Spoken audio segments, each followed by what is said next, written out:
for example, Barack Obama had presence on 17 different social networks, many of them targeting minority communities.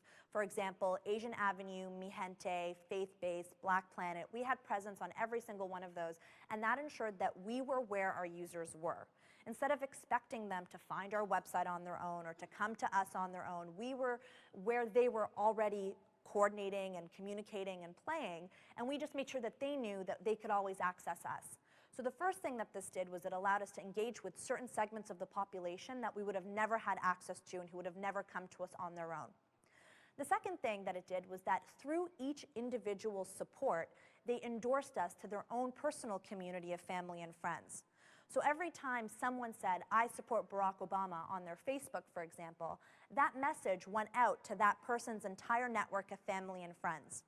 And all the research that I've done in this field has shown that people will trust something that comes from their network more than any other source. So you will trust something that your dad tells you, or that your cousin tells you, or that your neighbor tells you, more than if you received a brochure or saw a commercial or heard an ad on the radio.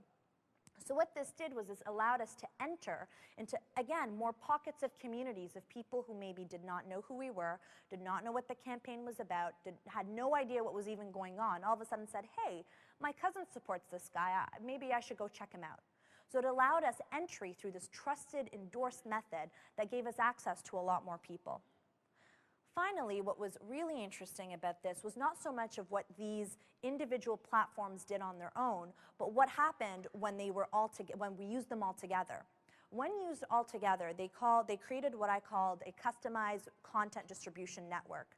This allowed us to send information faster and just a higher volume of information out to all of our voters in a way that allowed us to no longer depend on traditional media.